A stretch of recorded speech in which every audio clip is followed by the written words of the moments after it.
En el funeral de mi esposa, mi hijo se rió de mi álbum. La iglesia entera dejó de respirar. Abrí la última página. No hablé. Dejé que ella lo hiciera. La voz de Carmen cruzó el papel y lo desnudó de orgullo. Y la sala quedó en silencio. Antes de continuar, por favor suscríbete al canal y cuéntanos desde dónde nos escuchas en los comentarios. Me llamo Esteban, tengo 72 años. El eco del Ave María se enredaba con los suspiros contenidos, flotando en el aire denso de la iglesia de San Jerónimo en Córdoba, España. Las velas titilaban con cada corriente suave que se colaba por las puertas entreabiertas. Una corona de rosas blancas descansaba sobre el ataúd de madera pulida, justo al frente del altar, y en mis manos, apretado contra mi pecho, sostenía lo que para muchos era solo un viejo álbum de fotos. Para mí, era mi vida entera. La iglesia olía a incienso, sí, pero también a despedida, a cosas no dichas, a palabras atrapadas en gargantas que no sabían cómo llorar. Había personas que apenas conocía, vecinos, primos lejanos, viejos amigos de mi esposa, todos vestidos de luto, todos murmurando lo mismo. Qué mujer tan buena era Carmen. Yo no podía decir nada, solo sostenía ese álbum. Con cada página pegada al cuero desgastado, sentía que sujetaba sus risas, nuestras peleas, los veranos en Torremolinos, el primer diente de nuestro hijo. Entonces la voz de mi hijo mayor, Julián, rompió el silencio con un cuchillo invisible. Julián. ¿Todavía con ese álbum viejo, papá? Nadie quiere ver tus recuerdos en papeles amarillentos. Lo dijo con esa sonrisa torcida que había heredado de su madre, pero con un veneno que no conocía. Lo dijo con intención, lo dijo para que lo oyeran. Una mujer en la tercera fila giró la cabeza con lentitud. Un adolescente fingió no haber escuchado. Un señor mayor bajó la vista al suelo, pero yo solo miré el ataúd. Carmen no estaba ahí. Estaba en las páginas que él acababa de despreciar. Me temblaron los dedos, no por edad ni por frío, sino por la rabia que hervía sin hacer ruido. No respondí. Solo deslicé el pulgar sobre la tapa, donde aún se veía un grabado. Nuestra historia. La portada estaba descolorida con una esquina rota y un pétalo seco atrapado entre la primera página y la contraportada. Carmen lo había puesto ahí después de nuestra segunda luna de miel, la de Galicia. Años atrás, ella y yo habíamos acordado que todo lo importante, lo verdaderamente nuestro, quedaría entre esas tapas, no en cajas fuertes, no en discos duros, no en abogados, en papel, con tinta, con corazón. Así vivíamos. Así habíamos sobrevivido a pérdidas, cambios de casa, deudas, silencios largos. Así construimos todo. Y ahora, frente a sus flores fúnebres, frente al padre Eusebio que se preparaba para el responso, mi propio hijo se burlaba de lo que habíamos construido, como si el tiempo que nos perteneció no valiera ya nada, como si la memoria pudiera desecharse. Lo observé con atención. El traje negro que llevaba no le quedaba bien, lo usaba como disfraz, como quien interpreta un papel. Su corbata estaba torcida, sus zapatos nuevos aún brillaban demasiado. Pero lo que más me dolió no fue su tono, ni su falta de respeto, sino que sus ojos no buscaran ni una sola vez el rostro de su madre, ni siquiera una despedida fingida, nada. Julián siempre fue ambicioso, desde joven, siempre queriendo más, subir más, demostrar más. Cuando decidió mudarse a Madrid para estudiar Derecho, lo apoyamos con todo. Carmen vendió sus joyas, yo tomé un préstamo, y él rara vez llamó. Las fotos del álbum mostraban otra cosa, la verdad, Julián en su primer cumpleaños con la cara embadurnada de chocolate. Julián en la playa, a los 10, enterrando a su hermana menor en la arena. Julián bailando con su madre en su graduación, mientras ella lloraba en secreto por no haber podido comprarle un traje nuevo. Todo eso estaba ahí, y él lo había llamado papeles amarillentos. La ceremonia continuó como si no hubiera pasado nada. Pero dentro de mí todo había cambiado. Ya no era solo un padre de luto, era un testigo de traición.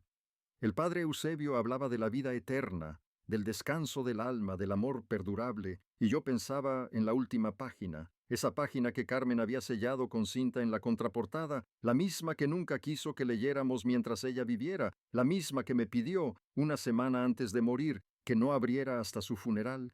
Es mi voz cuando ya no pueda hablar, Esteban, me susurró en el hospital con las manos frías como mármol.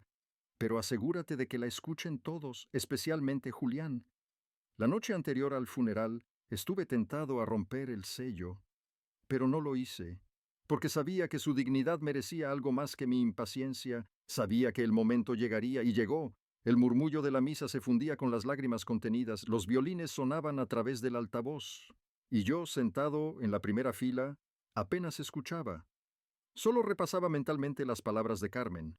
Que la escuchen todos. Miré el álbum. No lo abrí aún. No era el momento, pero mi mente viajaba hacia atrás, hacia las páginas que ya conocía de memoria. Ahí estaba nuestra boda en el Ayuntamiento de Córdoba, con Carmen sonriendo bajo su velo de encaje heredado. Ella no tenía dinero para un vestido nuevo. Dijo que prefería usar el de su madre, que así tendría a su abuela presente. Julián no nació hasta años después, pero ese día sellamos algo más fuerte que un matrimonio, una forma de vivir. También estaba la foto de nuestro primer coche, un Seat 127 azul cielo que apenas arrancaba. Carmen, en bata, se reía desde la ventana levantando una taza de café. No había lujos, pero sí una felicidad simple, auténtica. Todo eso estaba en el álbum. Y ahora, ese hijo que tanto nos costó criar, ese abogado exitoso que apenas nos llamaba en Navidad, ese mismo hombre se atrevía a reducir todo a papeles amarillentos. Cuando el sacerdote invitó a decir unas palabras, Julián fue el primero en levantarse. Caminó hacia el atril con paso firme, se acomodó la corbata y miró al público con seguridad. Julián. Mi madre fue una mujer maravillosa, pero también supo ser práctica, siempre quiso lo mejor para nosotros. Mentía con elegancia, con esa voz de abogado entrenado para convencer. Hablaba de eficiencia, de modernidad, de cómo Carmen habría querido que la recordáramos sin tanto drama, sin aferrarnos al pasado. Yo bajé la vista, sentí un ardor en los ojos, no de llanto, de vergüenza, porque mi hijo usaba el funeral de su madre como plataforma para su discurso vacío, y aún no sabían lo que yo sostenía en las manos. Cuando regresó a su asiento, varios lo aplaudieron suavemente. Me miró con suficiencia como quien gana un juicio sin contrincante, pero yo no lo miré de vuelta. Miré el álbum, lo abrí, pasé lentamente las páginas, como si cada una fuera una oración, una invocación, y cuando llegué a la contraportada mis dedos tocaron el borde sellado, respiré hondo. El momento se acercaba, pero aún no. Primero, debía recordar quién era Carmen, qué era esa última página, no un secreto, no una venganza, era justicia, era voz, era legado, y él había olvidado la lección más simple, que en nuestras familias los muertos no se callan, hablan desde donde dejaron huella. Y Carmen dejó la suya en cada página, especialmente en la última. No abrí aún la última página, pero algo cambió en el ambiente, como si Carmen misma estuviera sentada a mi lado esperando el instante exacto. Las voces del coro se diluían mientras el incienso seguía dibujando espirales invisibles sobre nuestras cabezas. Alguien tosió al fondo. Un niño lloró brevemente y fue callado con una caricia. El silencio que siguió fue espeso, de esos que no se rompen, se cortan. Yo pasé el pulgar por el sello de cinta, aún sin despegarlo. La cinta tenía marcas de humedad, como si hubiera sido puesta con lágrimas. Sentí la textura bajo la yema de mis dedos. Era áspera, curtida por los años. No era una simple cinta, era un umbral. Pero antes de cruzarlo necesitaba mirar atrás, una última vez. La página anterior era nuestra favorita, una secuencia de fotos en blanco y negro tomadas con nuestra vieja Olympus durante un picnic en el Parque Sarmiento de Córdoba. Carmen llevaba un vestido de lunares y una flor en el cabello. Yo tenía bigote y un termo de mate. En una de las fotos, Julián, de unos 8 años, nos abrazaba con los brazos demasiado cortos para llegar a ambos. Esa era la imagen que ella siempre decía que quería ver antes de morir. Y yo se la llevé en papel, se la puse sobre el pecho en el hospital junto a su rosario. Esa imagen ahora parecía tan lejana. Julián se levantó de su asiento y comenzó a pasearse por los pasillos de la iglesia, saludando a conocidos, aplaudiendo sus propias palabras con palmadas suaves en la espalda ajena. Un hijo ejemplar. Escuché murmurar a alguien cerca del altar. Me tragué el aire. No iba a discutir. No aquí, no ahora. En eso alguien se sentó junto a mí. Era Clara, la hija menor de Carmen y mía, mucho más reservada que Julián, más callada, más parecida a su madre en los silencios. Tenía los ojos enrojecidos y una carpeta negra en las manos. La apoyó sobre su regazo sin decir nada. Yo, lo tienes. Clara asintió sin hablar. Sabía a qué me refería. Lo habíamos preparado todo sin que Julián supiera. Carmen dejó instrucciones precisas. La carta sellada dentro del álbum sería la llave. Pero hacía falta una copia legal, un respaldo por si el papel se perdía o era destruido. Clara, que trabajaba en el registro de la propiedad en Córdoba, había conseguido todo. Notaría, firma, expediente, todo legal, todo impecable. Yo, ¿estás lista? Clara. Más que nunca, papá. Ella también lo había oído, el comentario de Julián, la burla, el desprecio, y como su madre, Clara no reaccionaba con gritos, reaccionaba con verdad. El sacerdote volvió al altar. Era el momento del responso final. Padre Eusebio, si algún familiar desea compartir una última palabra, este es el momento. Julián se levantó de inmediato. Otra vez. Julián, solo añadiré algo más. Mi madre fue una mujer que valoró el progreso. Por eso, creemos que es tiempo de mirar hacia adelante y dejar atrás lo que ya fue. Y ahí, con una sonrisa de político barato, señaló el álbum que yo aún sostenía. Julián. Ese libro representa el pasado. Honorable, sí, pero ya superado. No me miró. No necesitaba hacerlo. Su tono lo decía todo. Fue entonces cuando Clara se puso de pie. Su voz fue firme. Clara, entonces escuchemos lo que ese pasado tiene para decir. Y con esa frase, todos giraron hacia mí. Yo no me moví con rapidez. Abrí el álbum como quien abre una puerta cerrada por décadas. Retiré la cinta con cuidado. Sentí que Carmen respiraba conmigo, y entonces la vi. La última página no era una foto, era una carta manuscrita, firmada y fechada con caligrafía firme. El papel estaba doblado en tres, con una pequeña rosa seca prensada entre los pliegues. La deslicé hacia afuera. Clara me extendió la carpeta negra, y yo, por primera vez en todo el funeral, me puse de pie. Los tacones de las señoras chirriaron, las miradas se agitaron como hojas en tormenta. Esta carta fue escrita por Carmen una semana antes de fallecer, y contiene algo que todos debemos oír. Saqué mis lentes. La voz me temblaba un poco, pero no de miedo, de justicia. Yo, querido Esteban, si estás leyendo esto es porque ya me he ido, pero aún tengo algo que decir. Nuestra vida fue hecha de esfuerzo, no de apariencias, y quiero que lo que sembramos no se pierda. He decidido cambiar mi testamento, y aunque sé que Julián esperará quedarse con todo, tú sabes por qué no puede ser así. Un murmullo comenzó a recorrer los bancos. Julián dio un paso hacia adelante, incrédulo. Yo seguí leyendo.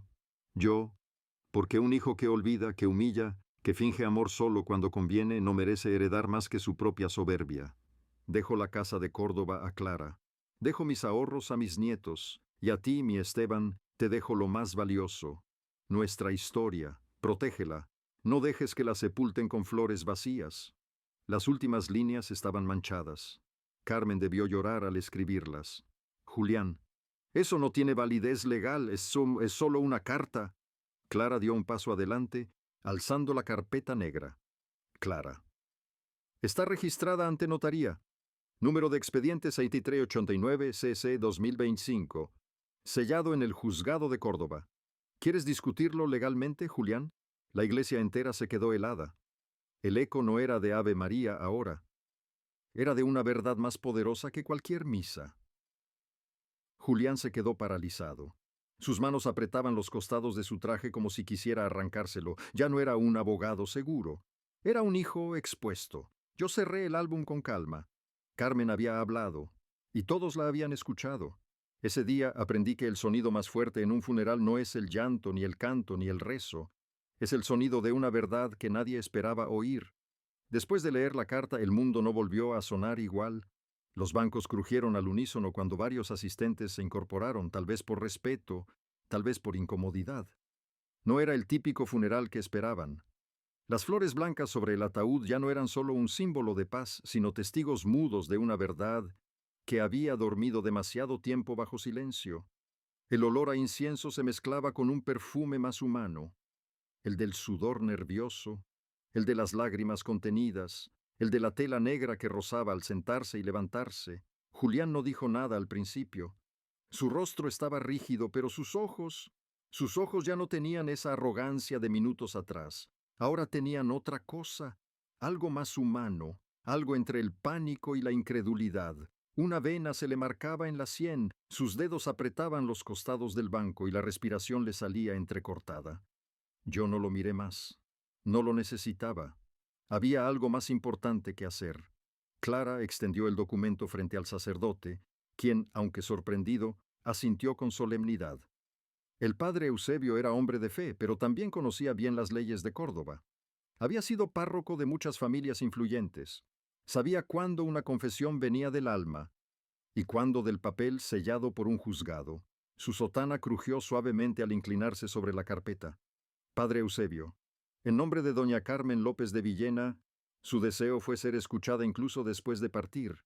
Que su palabra inspire paz y respeto entre ustedes. Amén. El amén fue seco, no un coro, no un susurro colectivo, solo una palabra que cayó como una piedra al agua. Se escuchó incluso el leve zumbido de una mosca atrapada entre las vidrieras, y el murmullo se volvió inevitable. ¿Eso es legal, verdad? ¿Le quitó todo al hijo? Clara siempre fue la que la cuidó. Es justo. ¿Cómo pudo el otro burlarse así aquí mismo? Las miradas se clavaban en Julián. Él retrocedió un paso.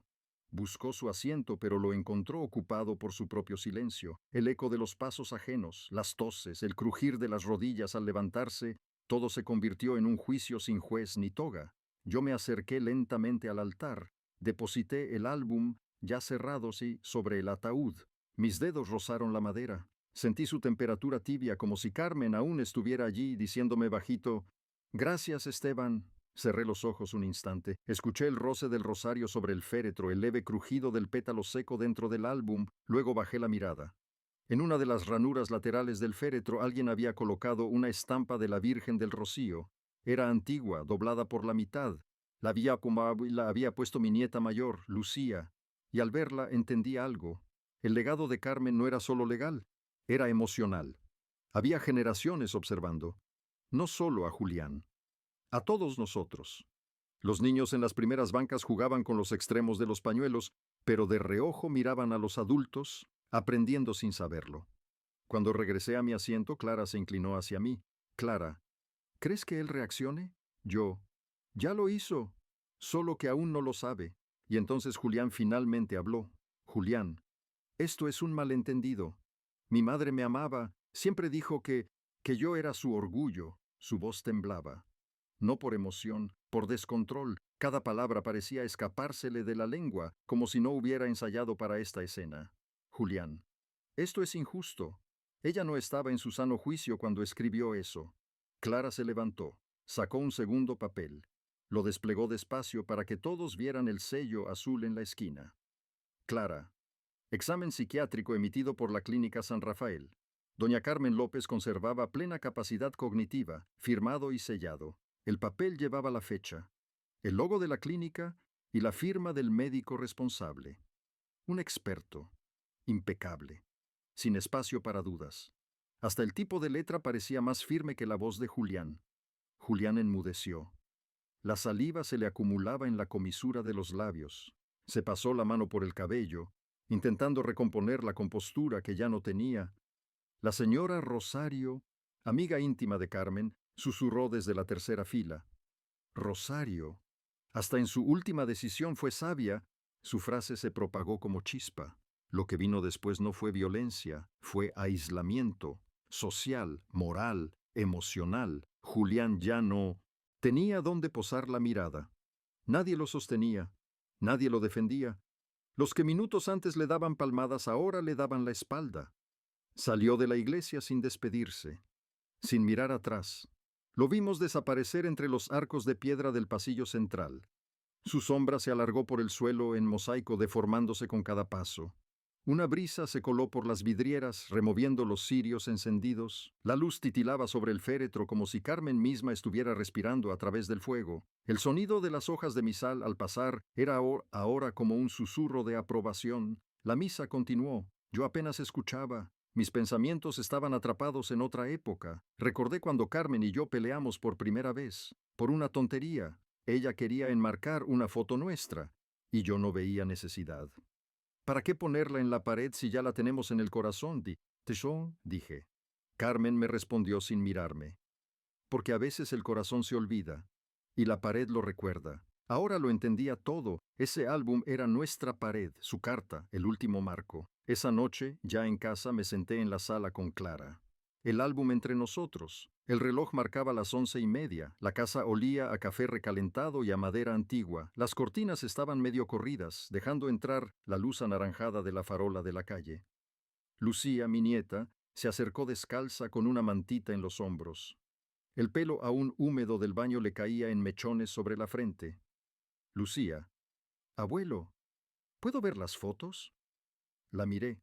Tenía apenas 10 años, pero en sus ojos había algo que no tenía Julián: respeto, una mezcla de curiosidad y ternura. Yo, claro, mi niña, este álbum es tuyo también. Pasamos las páginas juntos. Cada imagen provocaba una historia, una anécdota, un secreto suave. Aquí tu abuela bailaba flamenco en la feria de abril. Ese era nuestro primer horno, hicimos pan dulce y lo quemamos.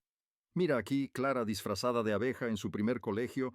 Las risas pequeñas de Lucía llenaron la sala, desplazando el peso del día.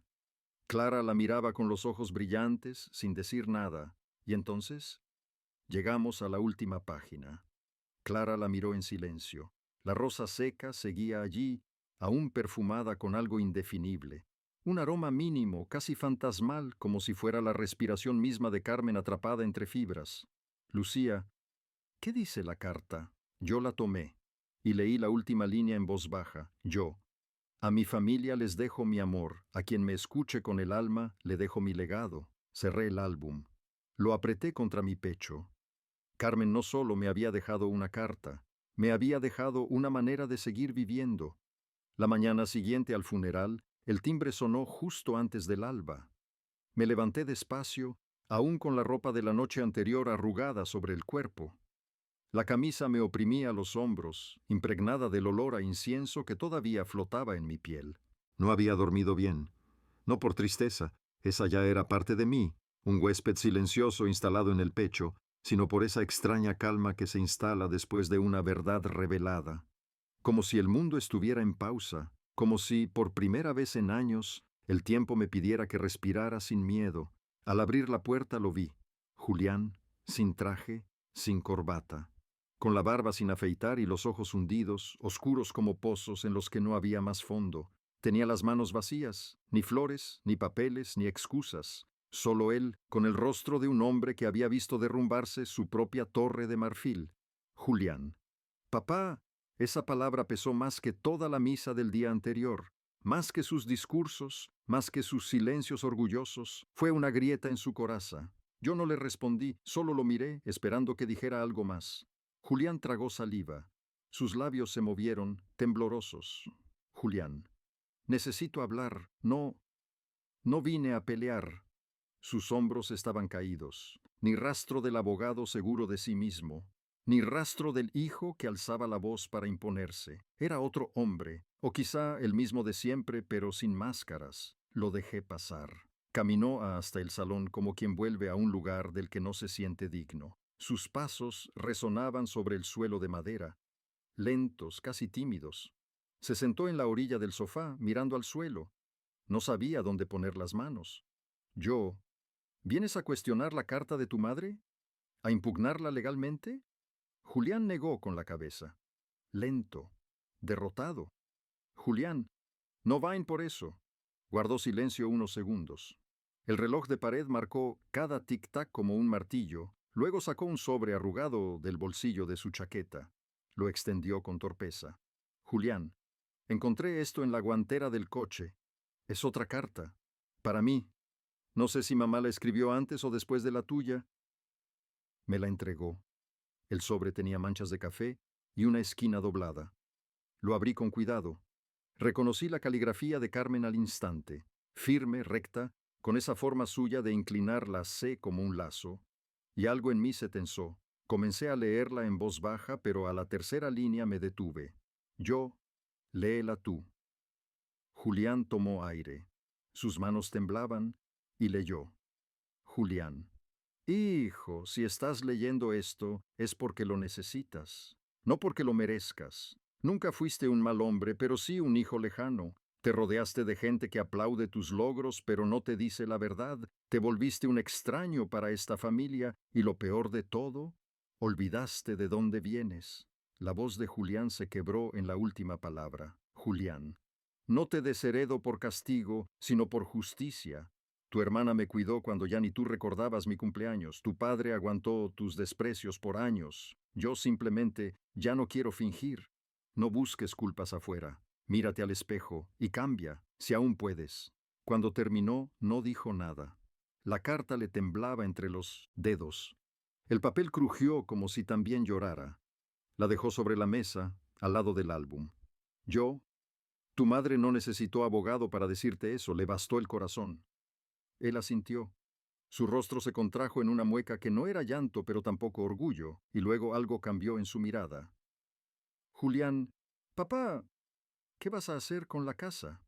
Yo lo miré fijo. En sus ojos la vergüenza comenzaba a hundirse, pero la codicia aún respiraba, como un animal moribundo que se niega a soltar su presa. ¿Yo? La casa ya no es mía, ni tuya. Clara está haciendo el traspaso oficial en el registro de la propiedad. Ya está en marcha y tus hijos tendrán lo que les corresponde, no lo que tú creas merecer. Julián no discutió, sabía que no tenía cómo. Su labio inferior tembló, pero lo contuvo. Fue entonces cuando le entregué un sobre. Lo saqué del cajón de la mesa, lo coloqué frente a él. Él lo abrió, dudando. Adentro había una copia del acta notarial, sellada, con el registro oficial de Córdoba, aprobada por el tribunal local. Julián. Esto ya está inscrito. ¿Yo? Sí, con número de escritura pública y todo. Puedes intentar revertirlo, pero perderás, porque lo que está detrás de ese documento no es un capricho, es la voz de tu madre, la que tú decidiste ignorar durante años. No lloró, ni gritó, solo se quedó ahí mirando el papel como si no supiera qué hacer con él, como si sostuviera cenizas y quisiera moldearlas. Luego se levantó, caminó hacia la puerta, y antes de salir, se detuvo. Julián. ¿Crees que pueda arreglar algo con ustedes? Yo no respondí de inmediato. Observé el álbum sobre la mesa, las tapas cerradas, el sello roto, la última página revelada. Arreglar no, pero empezar de nuevo Yekikiko, tal vez. No dijo nada más. Salió. Y esta vez cerró la puerta con cuidado. Días después, el testamento de Carmen fue leído oficialmente en el Juzgado Civil de Córdoba. El edificio olía a papeles viejos y café barato. Estábamos Clara, yo y el abogado de familia, don Mateo, viejo amigo de Carmen desde la secundaria. Los documentos fueron revisados, sellados y firmados ante notario. La pluma raspaba sobre el papel como un eco solemne. La casa pasó a nombre de Clara. La cuenta de ahorros fue dividida entre los nietos. Los bienes menores, el reloj antiguo, la vajilla heredada de la abuela, la pulsera de oro blanco, fueron repartidos según la lista escrita a mano por Carmen. Cada objeto llevaba un nombre, un destino, nada improvisado, todo pensado con el mismo cuidado con el que siempre había manejado nuestra vida. Y Julián no apareció, ni una llamada, ni un abogado de su parte, solo silencio. Don Mateo, con sus gafas en la punta de la nariz, me miró con seriedad. Don Mateo, ¿seguro que no desea dejarle algo? Yo, Carmen ya se lo dejó todo, lo que hicimos, lo que somos, pero él eligió desecharlo. Clara, firme, a mi lado, asintió. Ella no guardaba rencor, solo memoria. Esa noche, al volver a casa, puse música en el tocadiscos antiguo, el mismo que Carmen cuidaba como un tesoro, un vinilo que adoraba, Volver de Carlos Gardel. La aguja chirrió al inicio, como siempre, y luego la voz llenó la sala. Mientras la canción avanzaba, tomé el álbum una vez más. Lo abrí, pasé página por página como si recorriera otra vida. Las risas atrapadas en blanco y negro, las playas soleadas, las lágrimas ocultas detrás de sonrisas en papel satinado. Cada fotografía me hablaba, y al llegar a la última, no encontré tristeza. Encontré descanso. El pétalo de rosa aún estaba ahí, más frágil, más oscuro, pero intacto.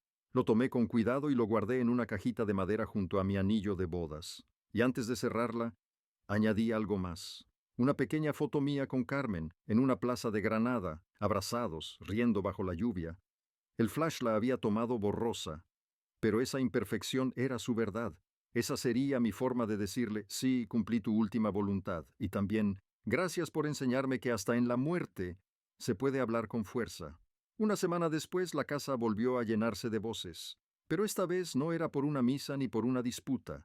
Era por algo más simple, más necesario, una comida familiar. Clara había organizado un almuerzo en el patio trasero para conmemorar el primer domingo sin Carmen. No era una celebración, era un reencuentro.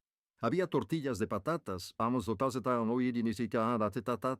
de hogaza recién horneado, aceitunas negras y verdes, vino tinto de La Rioja servido en jarras de barro. Y en el centro de la mesa, junto a una vela encendida que chisporroteaba con el viento suave, el álbum de fotos. Yo me senté al final, en la silla de mimbre que Carmen siempre decía que estaba mal puesta porque le daba la espalda al sol. Clara se sentó a mi izquierda vigilando los platos como si quisiera que todo saliera perfecto, como lo habría hecho su madre. Y a la derecha llegó Julián. No lo esperábamos, pero tampoco lo echamos. Venía solo, sin corbata ni apariencia de abogado, con una caja en las manos. Cuando todos callaron al verlo, respiró hondo, como quien se zambulle en agua fría, y caminó directo hacia mí. Julián, papá, no vengo a pedir nada. Solo quiero dejar esto. Puso la caja frente a mí y la abrió. Dentro había todas las fotografías digitales que yo no tenía. Escaneos, ampliaciones, imágenes que Julián había guardado a lo largo de los años en carpetas electrónicas. Algunas eran nuevas para mí. Clara, de adolescente, jugando en un campeonato escolar con las rodillas raspadas. Carmen, en la boda de su hermana menor con un vestido rojo que yo había olvidado. Una imagen de todos en la playa, donde yo aparecía con sombrero de paja, riendo con la boca abierta, y al fondo un sobre. Lo tomé con cautela. Era una carta, de puño y letra de Julián. Julián, no es para ti, es para mamá, pero quería que tú la guardaras en el álbum, en la última página, si te parece bien. No supe qué responder. La voz se me quedó atrapada en la garganta. Clara tomó la carta y sin palabras fue hasta el álbum. Lo abrió, pasó cada hoja lentamente, y justo después de la carta original de Carmen, colocó la de Julián. No rompió la cinta, no la pegó, solo la acomodó allí, como quien deja una flor en un altar. Lucía, la nieta mayor, preguntó con inocencia, «Lucía, ¿por qué hay dos cartas ahora?» Clara la acarició en el cabello y respondió, «Clara, porque incluso los que llegan tarde a veces también aprenden a hablar con el corazón». La comida continuó, más suave. Las conversaciones giraron en torno a anécdotas, bromas, recetas de Carmen. Recordamos su forma de quemar siempre la primera tanda de croquetas, sus supersticiones con la albahaca en la ventana, la canción que tarareaba cuando planchaba. Y por primera vez en mucho tiempo, Julián se quedó hasta el final. Ayudó a lavar los platos. Secó vasos con un paño de cocina que olía a lavanda. Sacó la basura al contenedor de la esquina. Se despidió de todos, uno por uno, mirando a los ojos. No pidió perdón, pero hizo algo mejor. Cambió su forma de estar. Días después llevé el álbum a la notaría. No era necesario legalmente, pero yo necesitaba dejar constancia. Notario, ¿desea registrar esto como documento familiar? Yo, sí, como testimonio, para mis nietos, para los que aún no han nacido. El notario hojeó el álbum con respeto. Detuvo su mirada en la última página. Observó ambas cartas, la de Carmen, con sus lágrimas secas, la de Julián, con su trazo inseguro, y sin preguntar nada más, hizo lo necesario. Número de acta, 174 AC 2025, inscrito en el Registro de Documentos Familiares de Córdoba. Cuando salí, la ciudad respiraba primavera. Las jacarandas florecían en la avenida. El viento olía a tierra mojada y a pan caliente de una panadería cercana, y supe que todo estaba en su lugar. Una tarde, ya cercano al aniversario de Carmen, subí al desván. Buscaba una vieja caja de herramientas, pero encontré algo más. Una grabación en cassette. La etiqueta decía, «Para cuando ya no esté». El corazón me dio un vuelco. Corrí a buscar el reproductor viejo. Lo puse sobre la mesa, soplé el polvo del cabezal, ajusté el volumen y presioné play. Carmen. Hola, Esteban. Si estás oyendo esto, ya sabes lo que significa, pero no estés triste. Te dejo mi voz para que nunca se pierda. ¿Recuerdas cómo decías que la memoria está en los objetos? Pues este es mi objeto favorito. Rió. Esa risa, esa forma de llenar el aire sin pedir permiso. Me llevé la mano al rostro. Era como tenerla ahí, sentada mirándome con sus ojos brillantes. Carmen. Si estás oyendo esto, significa que leíste mi carta y también que hiciste lo correcto. Gracias, ¿no? Por seguir mis instrucciones, sino por ser tú. Siempre fuiste mi hogar, Esteban, y si ves el álbum sabrás que todo estuvo bien. La cinta terminó en un zumbido suave, un eco metálico. Pero algo en mí quedó quieto, firme. Miré el álbum una vez más sobre la mesa. Lo acaricié como si fuera piel, y entendí que Carmen no solo me había dejado recuerdos, me había dejado una forma de resistir el olvido. Esa noche tomé una decisión. Fui al ayuntamiento y en la oficina de Patrimonio Cultural inicié un trámite. El funcionario me miró sorprendido, pero me escuchó. Solicité que el álbum, una vez yo muriera, fuera donado al Archivo Histórico de Córdoba, bajo el nombre Testamento de Carmen López, Memoria de una familia, no para orgullo, no para fama, sino para que alguien algún día lo abriera por curiosidad y entendiera que la dignidad también se hereda. A ti, que estás escuchando esto, quiero decirte algo. No subestimes nunca los objetos que parecen viejos, porque a veces lo que despreciamos por gastado es lo que más nos sostiene cuando todo lo demás cae. Carmen me enseñó que incluso desde el silencio se puede hablar, que incluso desde la muerte se puede amar, y que incluso desde la última página se puede empezar de nuevo.